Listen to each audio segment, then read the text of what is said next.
Okay, now let's move on to communication. We talked a little bit about our process and organizing our process in that linear or outline format. So once we have that accomplished, now we need to communicate that to students. Well, good news. Canvas, that repository of information, that learning management system, already has this outline put in it and students can access it. The best thing about the communication in terms of Canvas is that it is a 24/7 system. A student can access all of the materials for your class at any point. That is very, very important because we live in a very segmented and diverse society at this point, and we have students that are addressing and accessing your content using standard computers, laptops, tablets, phones, any type of digital media. We can now be addressing and accessing all of your course materials. That's great as long as we're also communicating the delicate or the softer side of our organizational system. Because you see, I can make a list of to-dos. My wife is great at this. She makes me a to-do list all the time. But unless I have taken the time to go through and reflect on each of those things in the list, or unless she has gone through and taken the time to say, on this list, this is the most important. You will need to do this before you do this. You will need to do this before you do this. And she has communicated to me her expectations. Just having a list, even if it's an organized list, is not sufficient to get the process accomplished. In our case, it's a process of learning. And in some content areas, you have to have this component before you have this component. Sometimes in learning, because it's a little bit more complex of an activity, we may need to learn something here, then go over here and learn something that seems very different or disconnected before bringing them together into a unit that requires both of those inputs or both of those components. That's something that maybe that linear organized outline list isn't as good at communicating to students as we would hope. This is where it is very important that not just within your list and in your online components, you're sharing what is our goal, what is our roadmap, what is the big picture of where we're headed, but you're also staying in regular communication with your students via Zoom, email, or posts on a discussion board. Again, these are some items that we need to not discount.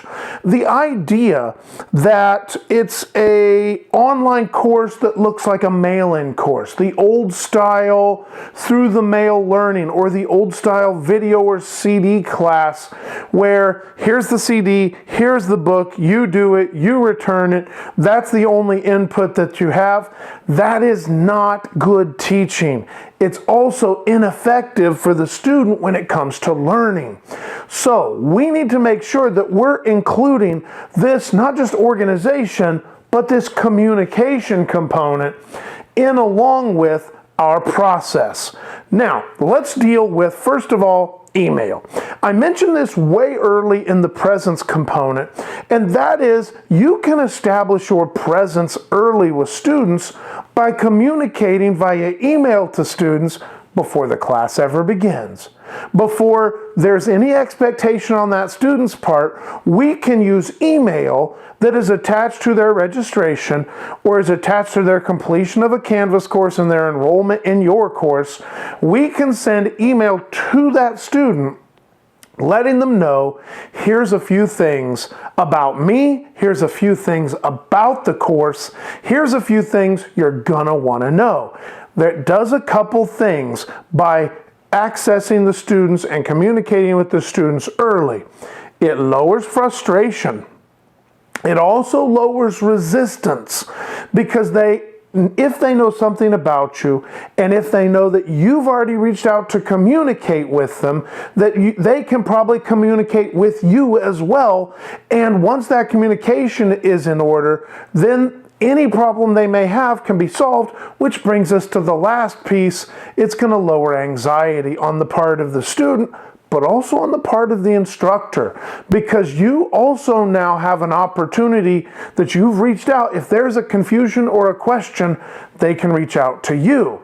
So reaching out via email, that's huge. Another one, when we put together our Canvas list, a great place to start is an introduction to the course. It's another way we can communicate to students that the first thing they do when they get to our course, right there at the top of our list, is, hi, welcome. This is a little bit about me. This is a little bit about the class. This is a little bit about what's going to be expected of you. This is a little bit about the process. This is a little bit about what we're going to do and how it's going to be graded. Do you see how very quickly, even though we have a great organized class, by putting right at the top a communication piece that says, this is who I am, this is what I expect, this is what you can expect, this is what's expected of you, this is what the course is going to be like, that you can alleviate a bunch of problems before they even start. So, once you have a great organization list, now you've begun to communicate that organization list via email, via potentially an introductory video, or even an introductory Zoom meeting where you are live with the students. This is something that in the online space only cannot be mandated, but it is something that you can offer. You can also record as you go through the Zoom, which we'll learn how to do shortly, and you can post that right at the top of that organizational list for all students who could not be there. This is the other piece of the puzzle. You come down to the discussion boards that we can use in Canvas. These are great because you're allowed to post a question, students post replies, they can reply to each other, you can reply to them, and it's an ongoing asynchronous conversation. I used one of those words, asynchronous, meaning you're not all in the discussion at the same time. It's happening, though, in the discussion as it goes. So those are 3 ways to communicate. We'll come back to that in the next video.